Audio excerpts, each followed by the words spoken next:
This is not something I've ever been able to say about anyone that I've ever introduced. She was recently named in Time Magazine's 100 most influential people in the world. And that's, wow. It's pretty awesome. And she also appeared in the climate change documentary Years of Living Dangerously, which won an Emmy, which I just heard the story that Katharine found out about the Emmy on a text message that came in and said, "We won!" with about 15 exclamation points. She wasn't sure what that was, but it turned out it was the I first actually learned about Katharine because she co-authored a book with her husband, who is an evangelical pastor, and the book's title was Climate for Change, Global Warming Facts for Faith-Based Decisions. And so that kind of gives you a sense of where she's coming from. I also know, I have some colleagues here in SENR who've worked with you, Katharine, in some of the regional climate reporting. Katharine's been a lead author on the Midwest Regional out of Chicago, what is it, the National Climate Assessment Reports? Or something along those lines. Anyway, when you think of someone who's a climate scientist who has been chosen for her particular ability to understand climate science and communicate it to the general public, and specifically for the Midwestern region, Katharine's it. And so we couldn't have a better speaker if you have any questions about climate science in that vein. But I also know, and probably perhaps to some extent because of her faith background, that she particularly focuses her work on how the poor and the vulnerable are affected by climate disruption and the need for adaptation.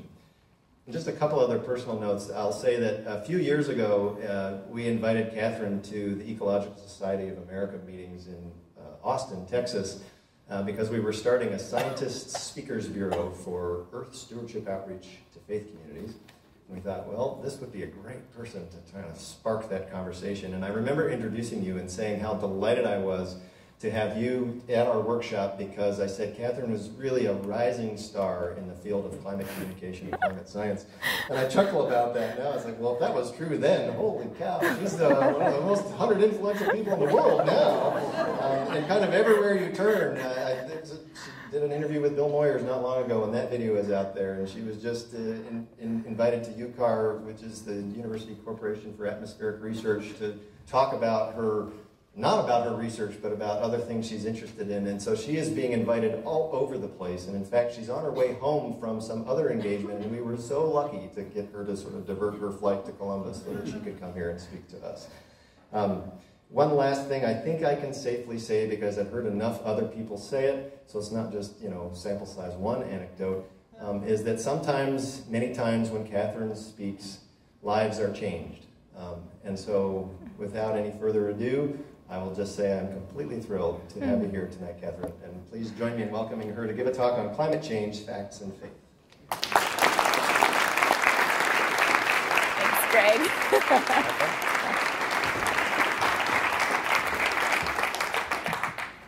Thank you for that kind introduction, Greg. Let me just get my slides up here, just a minute.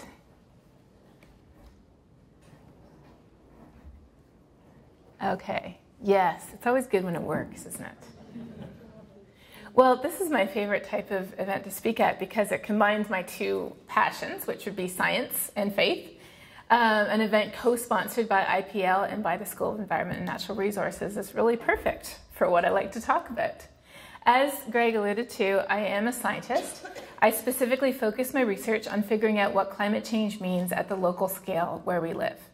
So I evaluate global climate models, I develop high-resolution climate projections, and I work with people in all different fields: agriculture, water, ecology, human health, even some fun tourism work, to figure out how climate change is impacting us, our economy, our society, and the world that we live in.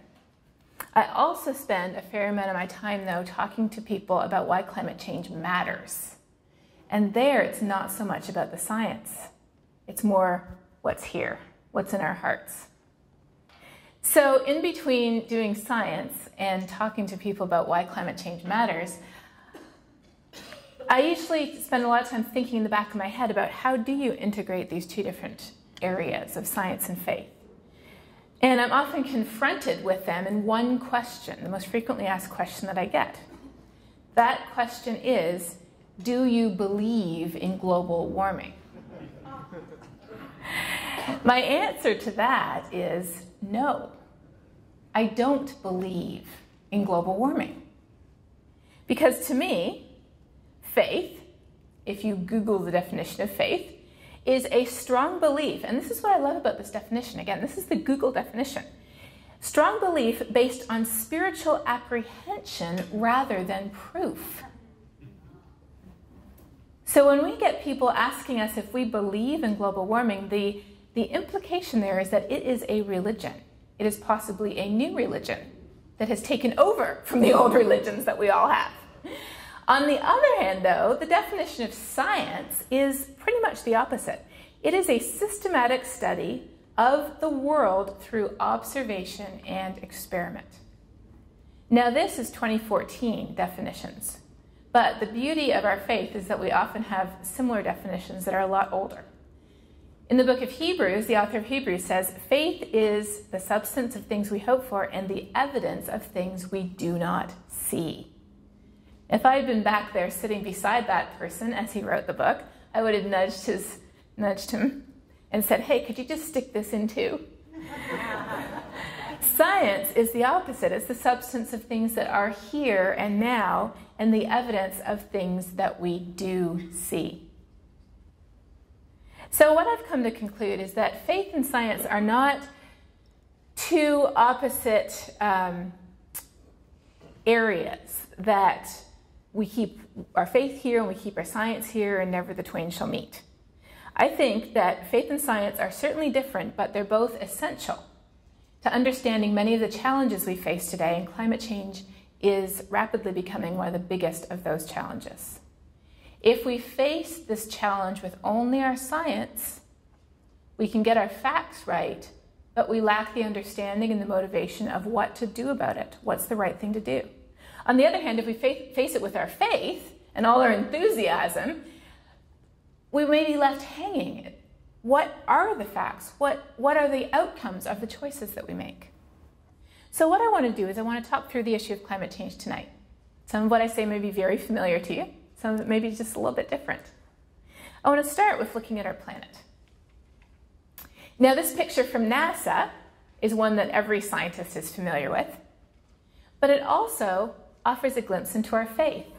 If we look at the Bible, for example, the Bible says that through the earth, through our planet, through the world around us, God's nature is revealed to us. As Christians, we believe that we learn about God through studying the creation that He has made.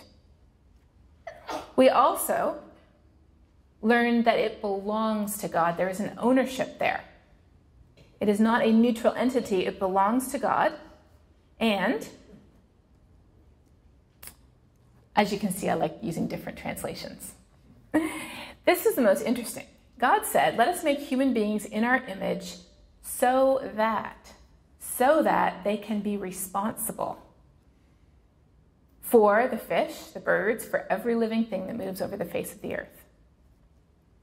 So in our faith, we not only acknowledge that this world exists, but we are presented with attitudes to have towards it, who it belongs to, and what our role is.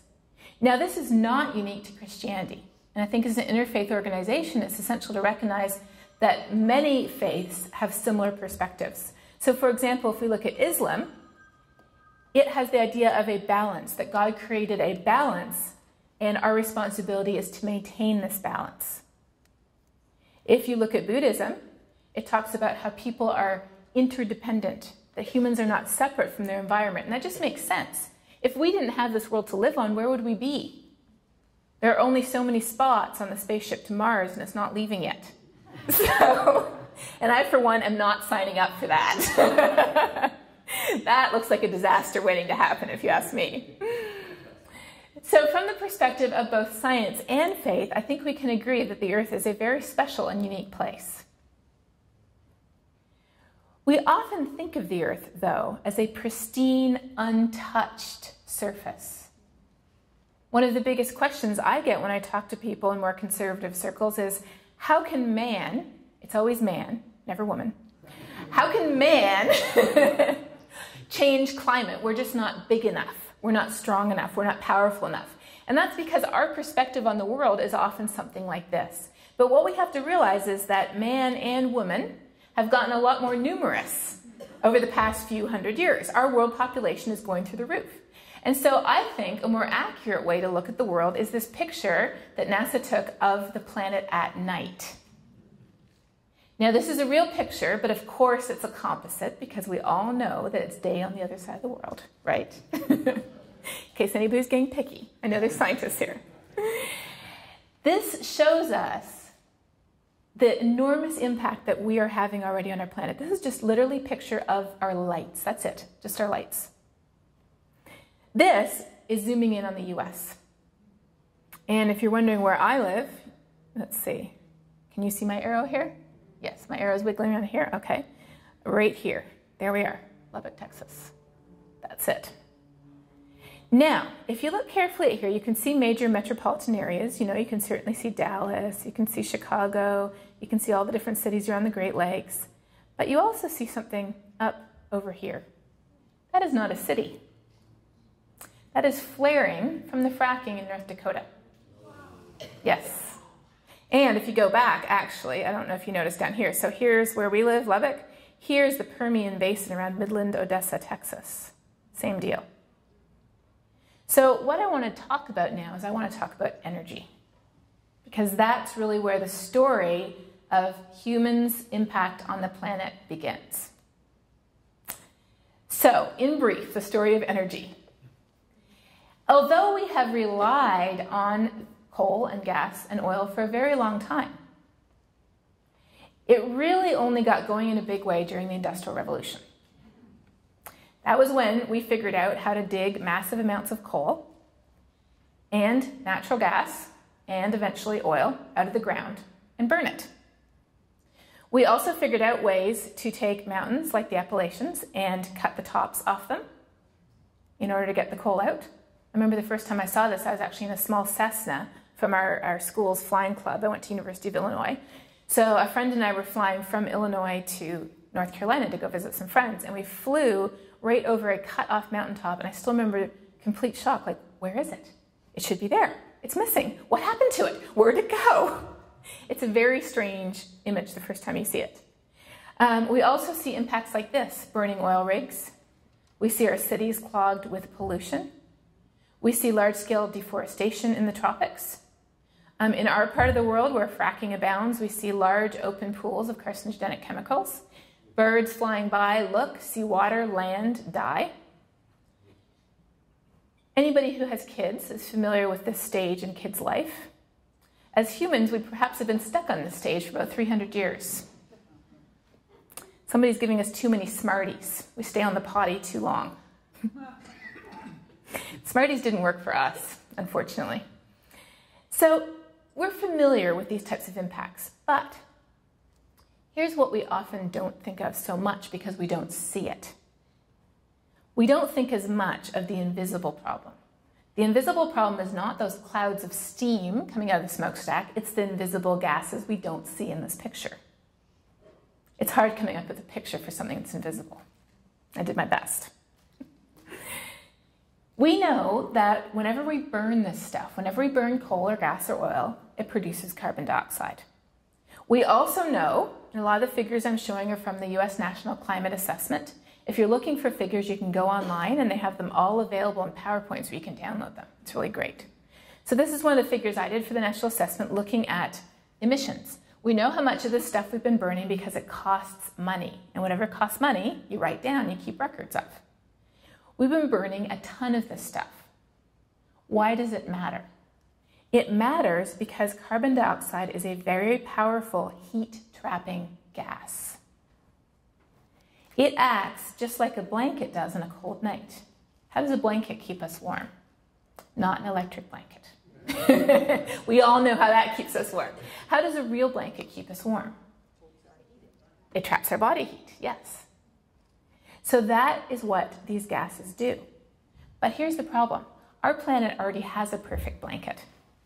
Our planet already has perfect amounts of carbon dioxide and other heat-trapping gases in it, like methane and water vapor, that keep our planet almost 60 degrees Fahrenheit warmer than it would be otherwise. If we didn't have this amazing blanket, our planet would be a frozen ball of ice and we would not be sitting here today. So if this is natural, which it is, and if it's good, which it certainly is, what's the problem? The problem is we have this natural blanket and we are adding to it just a little bit. We are adding an extra layer of these gases onto our planet that it never needed.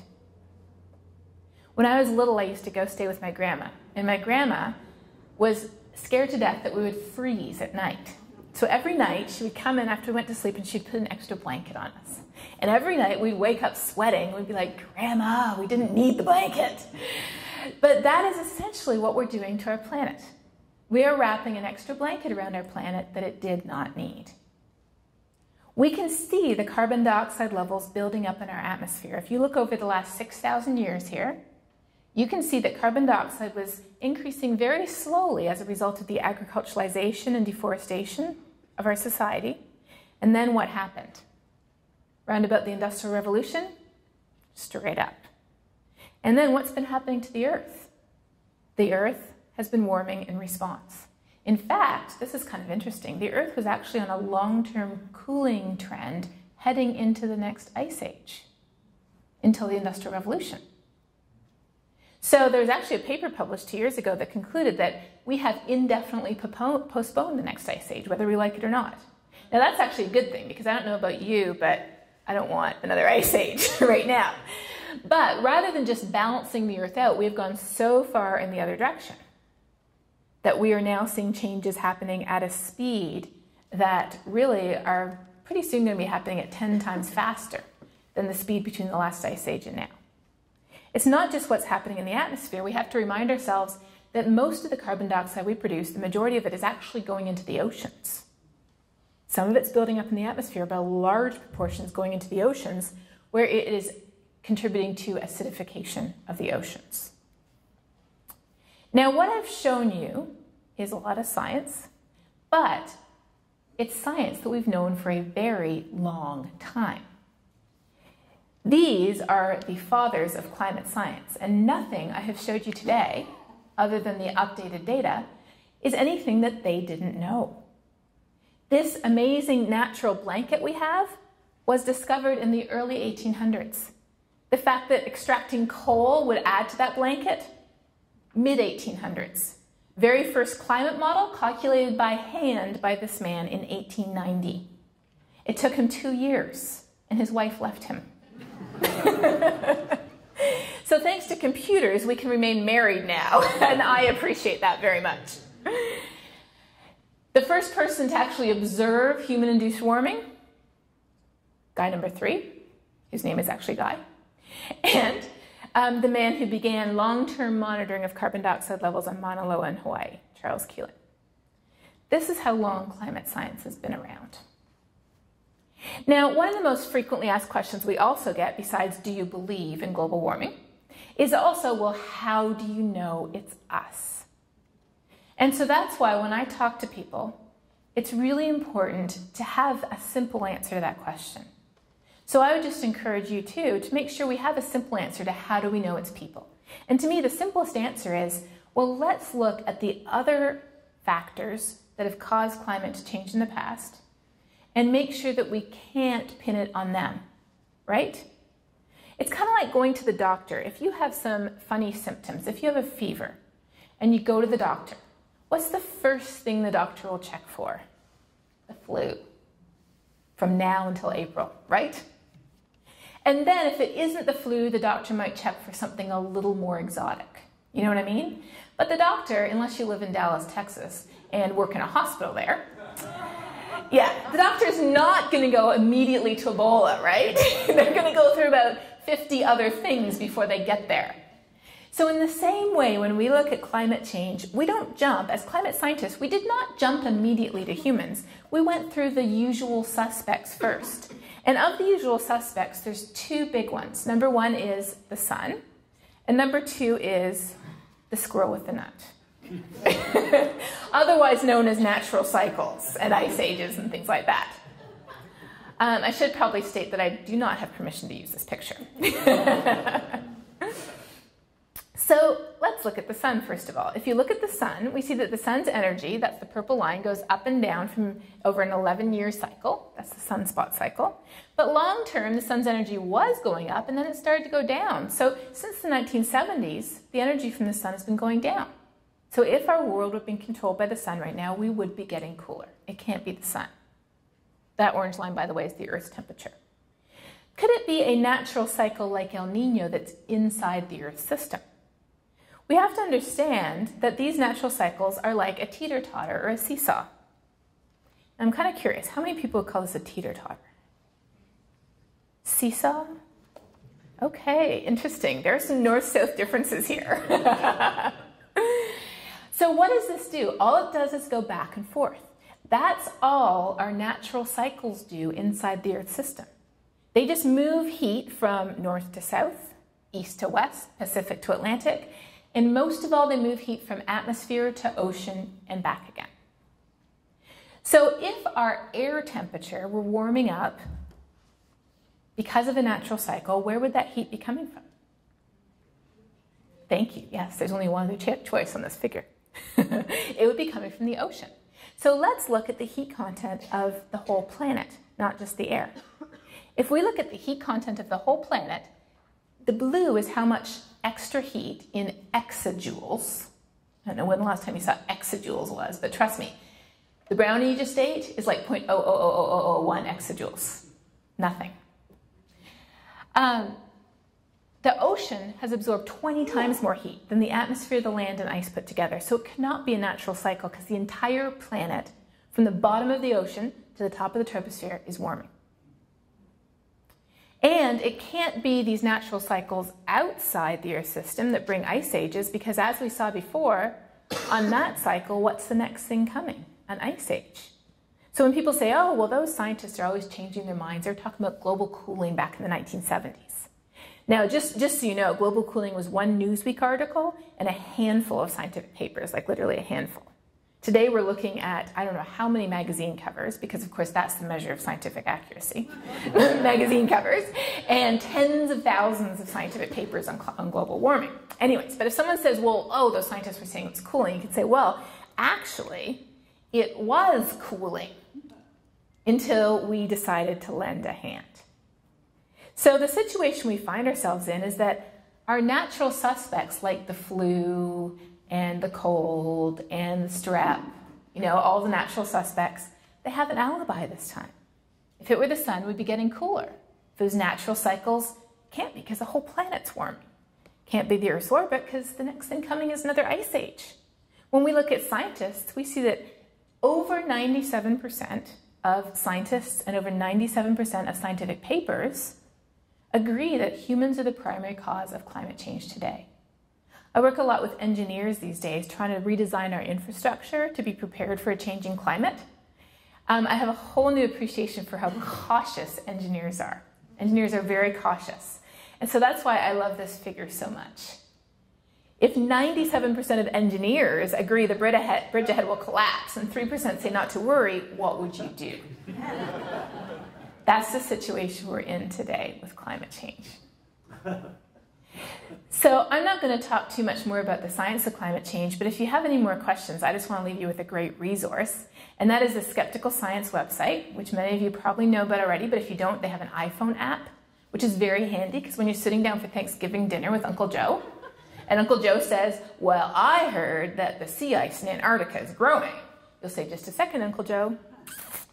Find it. It'll probably be at number 1, and you can say, well, as a matter of fact, and they have a nice 30-second answer, but they also have links to all the actual journal articles and scientific research. So let's go on to talk about, is climate changing? What do we see happening?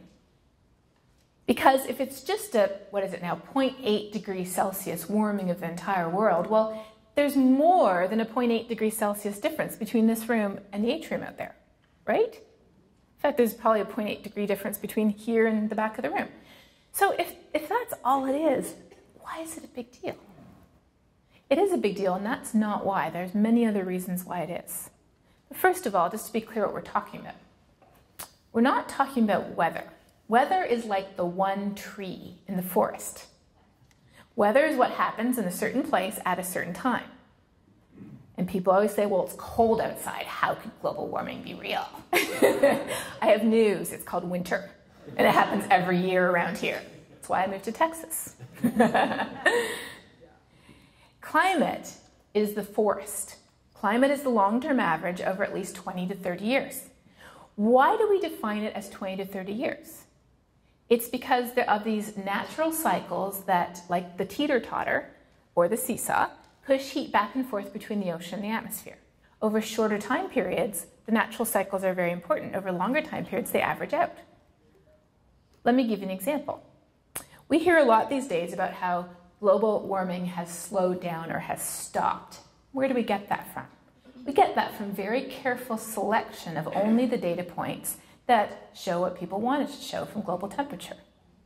So if you pick whichever specific years you want, you could make global temperature show almost anything.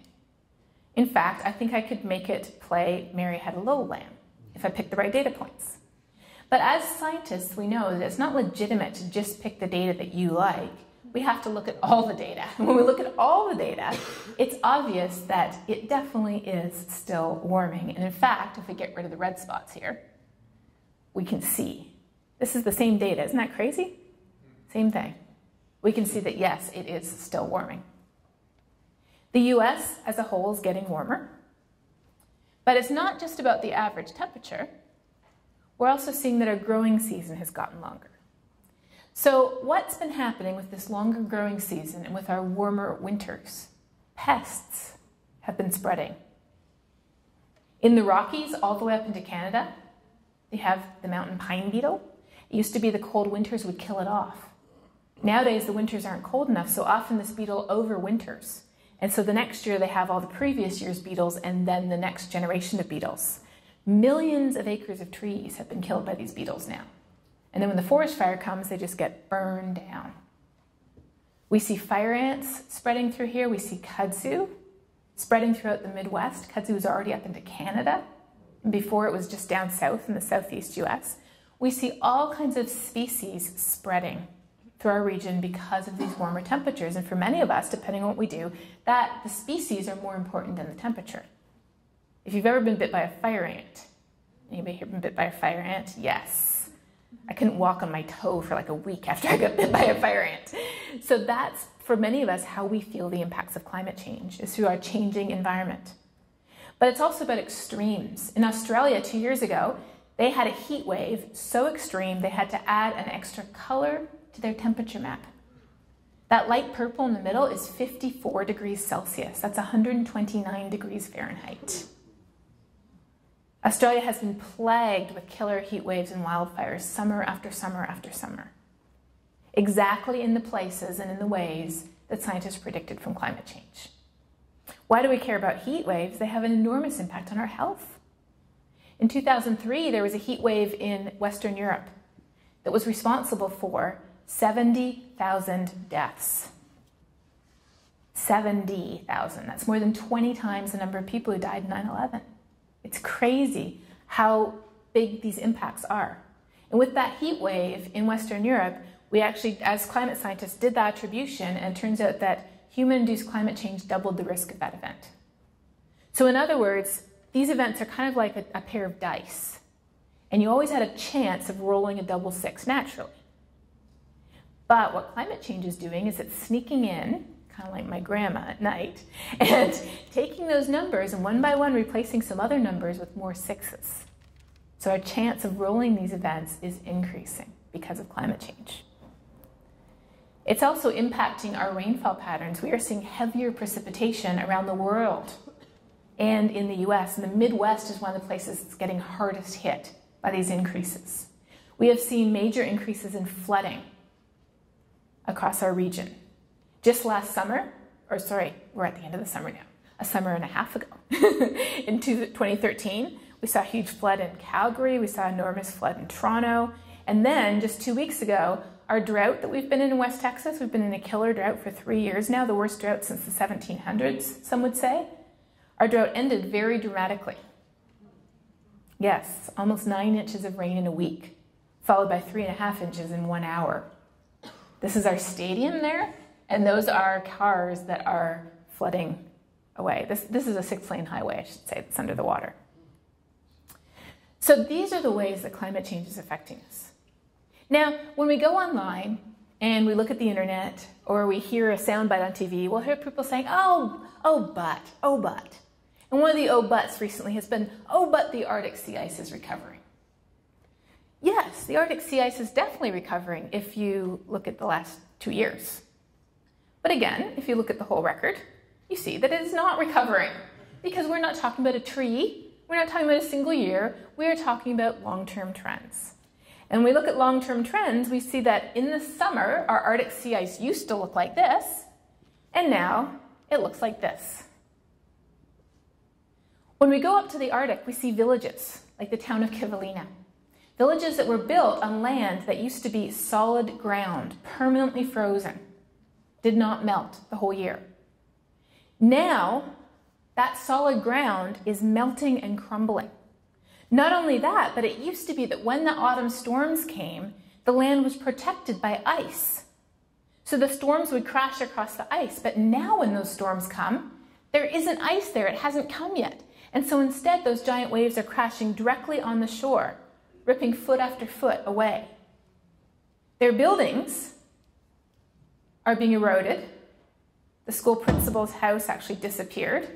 He may be looking at it right there, I'm not sure. And all across the Arctic, we see this happening. In Alaska alone, there's almost 300 native villages at imminent risk. And when we say imminent risk, that word was not set by Greenpeace. It was not set by the villages itself. It was set by the Army Corps of Engineers.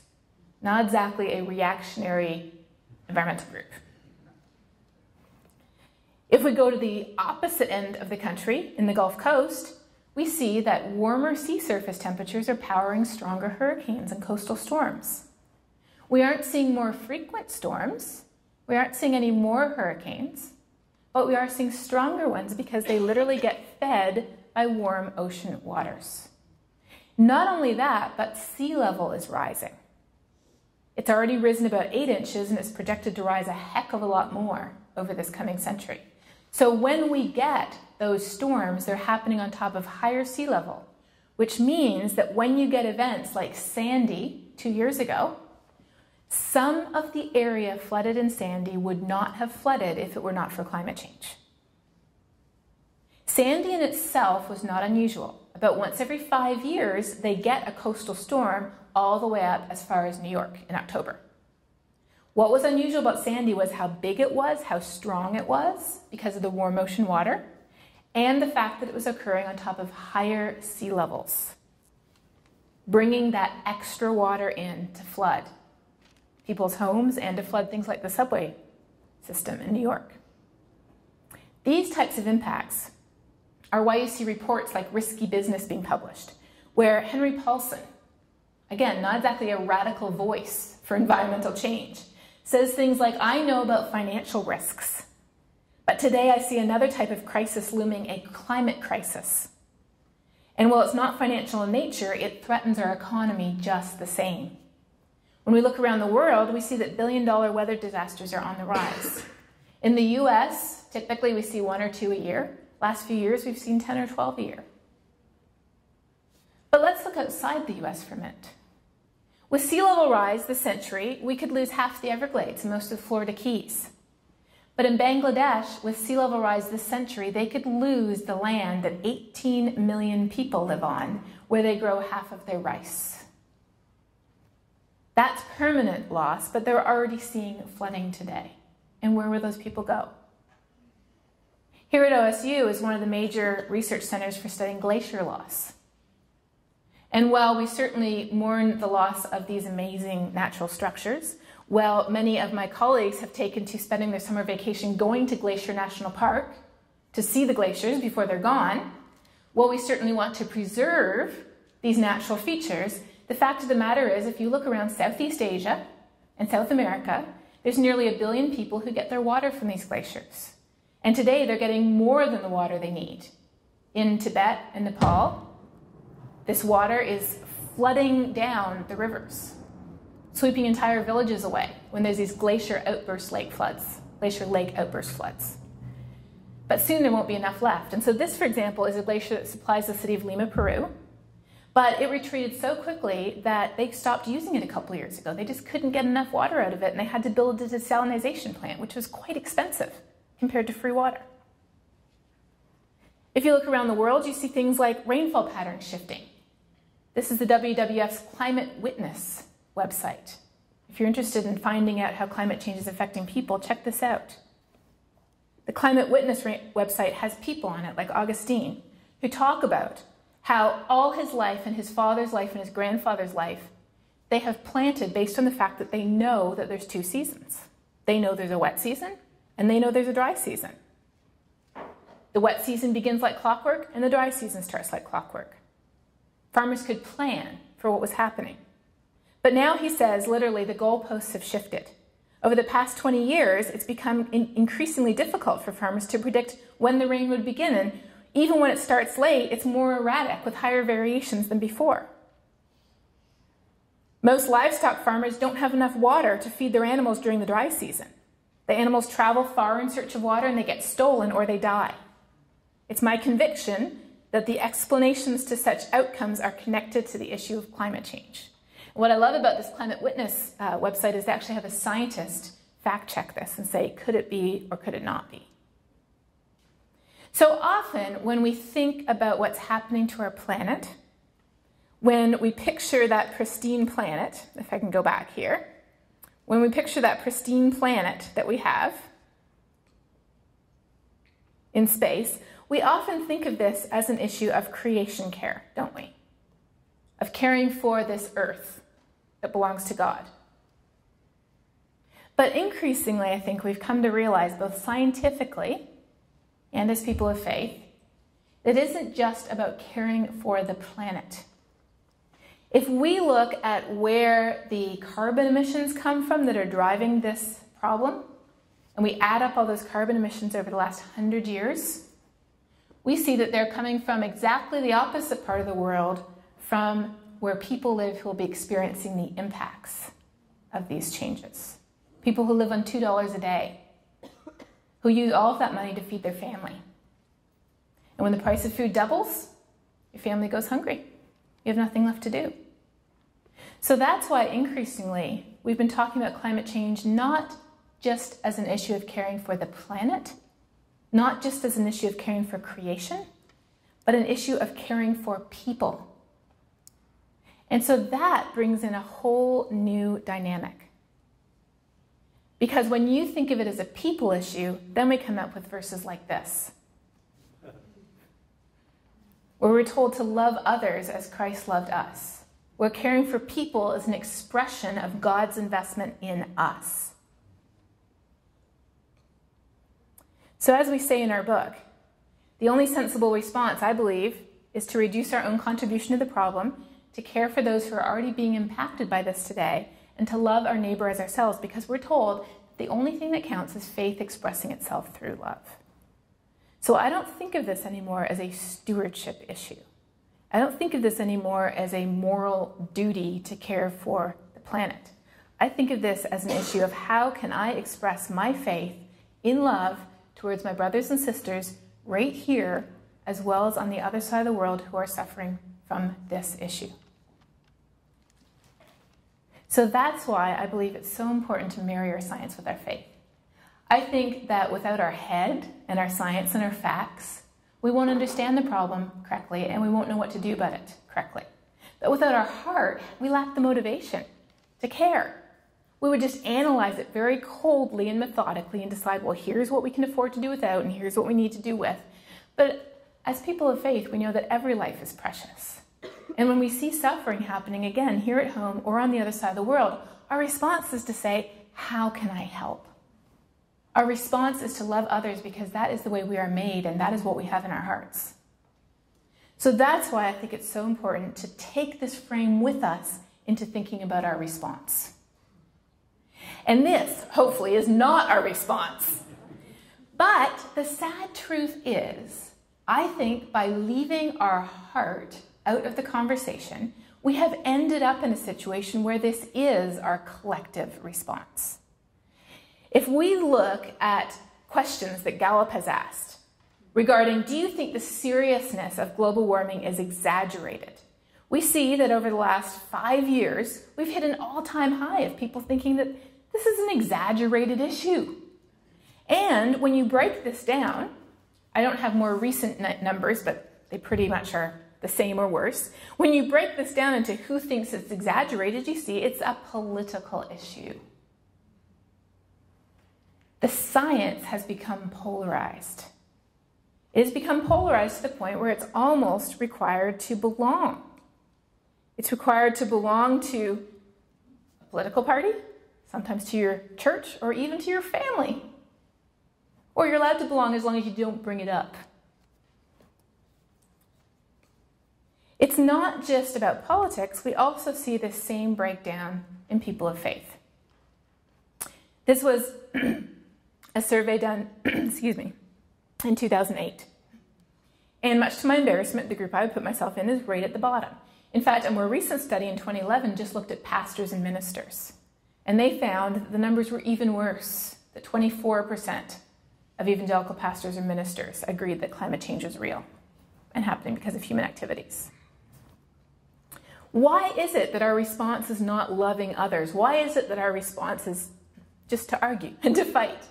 I don't think it's because of our theology. The theology is very basic. Even organizations who are opposed to the reality of climate change love to talk about caring for the poor. It's one of the fundamentals of our faith. I don't think it's because we're idiots either. I don't think it's because we're not compassionate people. And I don't think it's because the science isn't clear. It's about as clear as it's going to get. Nearly all of us would agree that if we're people of faith, that God created the earth or the universe in some way, shape, or form, and it's a good thing he did, because otherwise we wouldn't be here. We also agree that we have some sense of responsibility for it, and also just the fact that respecting it is respecting God. If the most amazing person in the world, who you just love and esteem and respect, gives you this incredible gift, and you just throw the gift down on the ground, and you stomp on it, and you poop on it, you know, if you have kids, that's usually what they might do. What does that say? Oh, thank you. What does that say about the person who gave you the gift? And also, again, if we're Christians, we believe the Bible, we believe that loving others is how we express God's love for us. Well, so why do we have this problem then? Well, I think that we bought into a lot of lies. We bought into the lie that the future impacts are irrelevant, it only matters to the polar bear, whereas in fact, as you've just seen, it matters to us. We've also bought into the lie that the solutions are expensive and costly. I've learned a lot from reading American history books to my little boy, and one of the things I've learned is that the same fears that drove the American Revolution are being invoked very successfully today to make people afraid of climate solutions. We can't ignore the fact that we're being told false information deliberately. There is actually a campaign to introduce doubt, to tell people that climate scientists don't know, that we're 50-50, that we need to study this problem more. But also, we have to acknowledge the fact that this is a pretty big shift we're talking about. Fossil fuels essentially replaced the use of slaves in our society. Did you ever think about that?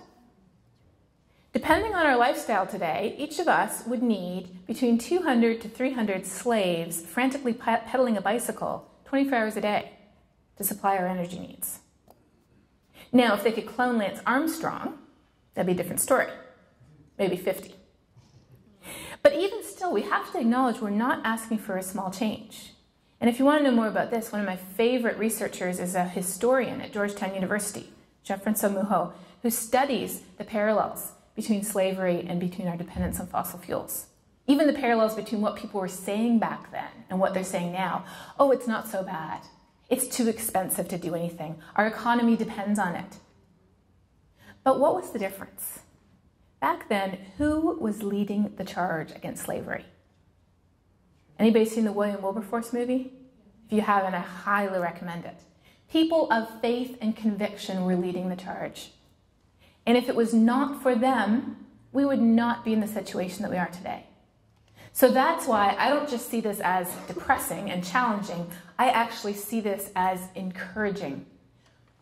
People of faith have done this before. We have been at the forefront of achieving major, massive, global social change. And that's why I think what we're doing is so important, because we unite our head with our heart. And together, those two things are what we need to move forward and to push for a change. A change that is not for our benefit, it is not a selfish change, it is a change that is good for everybody, every person, and every place on this planet. So what can we do about this problem? I love this verse. God has not given us a spirit of fear. When I look around at people arguing over climate change, if you look way deep down in their hearts, all the way down to the bottom, what do you see? Past the anger, past the rage, past all the nasty words, I think we see fear. I think we see a profound fear. Could be fear of government, could be fear of loss of our comfortable lifestyle, it could be fear of the economy going under, it could just be fear of change or fear of the unknown, because we humans are very fearful people. But that's what makes us different. We have not been given a spirit of fear, we have been given a spirit of power. It's an old-fashioned word that we don't hear a lot. We've been given a spirit of love. And, I love this, we've been given a sound mind. How awesome is that? And so when we look at this problem, I think it is so important to move forward not in fear,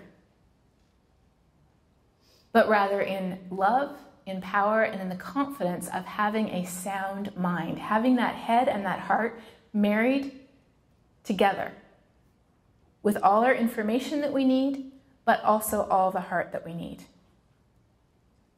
And so I just want to conclude with this quote and then a few thoughts on what we can do, because I know we want to talk about that, right? I love this quote by John Holdren. He's the President's Science Advisor, and he says something really radical here. He says we have three choices. We can basically mitigate or reduce our emissions. We can adapt or prepare for a changing climate. Okay, that's all sciencey. Mitigation, adaptation, that's very sciencey. And then he says something just completely out of left field. He says, or we can suffer. That is not a science word, is it? But it is a faith word. People of faith know all about suffering. We're going to do some of each. The question is what the mix is going to be. The more mitigation or reducing we do, the less preparation is required and the less suffering there will be. So what can we do? There's a lot we can do. And that's why part of the reason is I love being in Texas, because you wouldn't believe the things that are happening in Texas. In Texas, you see, this is a picture an hour east of where I live, you see shiny white wind turbines replacing rusting oil rigs. You really do see that. You see things like Texas wind power breaking records. We got 38% of our electricity from wind this spring. Whoa. Yeah. Now these turbines are not going up on the land of tree huggers because there are no trees to hug. They're going up on land of farmers and ranchers. And so 2 years ago, I was visiting a farmer, and he was, he's like, you're a climate scientist, but you're from Texas Tech. But you're a climate scientist, but you're from Texas Tech. So after we chatted, we found out that he knew somebody from his church who knew somebody from my church, and so we could kind of connect on that. It took about an hour to get there. After about an hour, I felt bold enough to ask him, so I noticed that your neighbor has wind turbines up until your property line, and you don't have any wind turbines, but you do have some oil rigs. Oh, is there a reason for that? Just wondering. He said, yes, there is a reason. I said, oh, what is it? And he said, I got on the list after him. I said, oh, so you want wind turbines? And he said, of course I want wind turbines. You get your check in the mail, and it's just as much as you get from oil, but you don't get all those big dirty trucks driving over your land, messing up your roads and your crops all the time. And so that's why we see this happening. It's because people want this stuff, and that's why I love what I see in Texas. Because people are doing it because it makes sense. But then people say, oh, but what about China? You probably heard that. What about China? Well, I have some news. Now, China has many problems. We all know what Beijing looks like, right? If you don't, just Google it. We also know that China has issues with government. They have issues with faith. They have many political issues. But I'm going to actually tell you some good news about China. China is #1 in the world in wind. China is beating the pants off us in wind, even in Texas. Germany is #1 in the world in solar, and China is #2. So when people say, what about China? I'll say, yes, what about China? Let's be more like China, because they are technologically beating us, and we are lagging behind. And I think that's an important thing that people don't often recognize. When we reduce our emissions, we also do other kind of things, like cutting our air pollution, which contributes to so many health issues. We save ourselves money, replacing our light bulbs with these LEDs. I love LEDs. I just put a bunch of them in my house. And we can prepare to adapt. This is in the Netherlands, where they're building floating villages. What happens when sea level goes up by 3 feet? They buy 3 more feet of anchor chain. That is the stunning cost of adaptation when you're prepared. Isn't that awesome? See, these things are cool, you know? So that's why I feel like it's so important to motivate not with fear, not with despair, not with, oh my goodness, we're all going to die. Motivate with hope, with excitement, with encouragement, with love, with power, and with a strong mind. Because that, I think, is what's going to move us forward into the future. So what can we do? Well, I recognize this is preaching to the choir, and I know this is a choir because we all sang so beautifully together. But if you could tell people, what could you do? The #1 thing I tell people to do is measure our carbon footprint. Because what do you do if you're going to lose weight? What is the first step to losing weight? Who's brave enough to admit they've ever done this? You step on the scales, right? Because otherwise you could say no to all the cake and brownies you wanted to, but how would you know that it paid off? So weigh yourself, #1. You know what they've showed? They've showed that if the only thing we do is write down what we eat, we will lose weight. You don't have to have a diet plan, you just write down what you eat. So that's why there's an iPhone app now where you can write down what you eat. You can even scan the barcode of what you eat. Write down what carbon we produce. First step. Second step, of course, is all of these carbon calculators tell us all the things we can do to reduce our emissions. And what I love is they give us a range, a menu, because there's no perfect thing. One person might be delighted to give up meat, and that's one of the easiest and cheapest things we can do to reduce our carbon footprint. But if you're talking to a Texas rancher and you say, no more steak, that is not going to go over. But there's lots of other things people can do to save money, and that's what the beauty of these things are. The second thing we can do is we can tell our neighbors. This is an old picture from England. When we used to talk to our neighbors across the garden fence, remember how that used to happen? Studies have shown that people think that we are doing something and nobody else is with recycling or reducing our carbon footprint. We all think that we're trying and nobody else is. So as a consequence, we all feel hopeless. We feel like, well, I'm trying my hardest, but nobody else is trying, so why am I even doing this? It's important to share the good news. Say, hey, I bought these awesome light bulbs, and you wouldn't believe what they did to my electricity bill. And they're so much better than those old twirly ones that make you look like a corpse. You know those ones? Ugh. We just moved, and our new house, they had put those ones in, and so literally, like, you are blundering around in the dark there at night, and I can't wait to replace the light bulbs.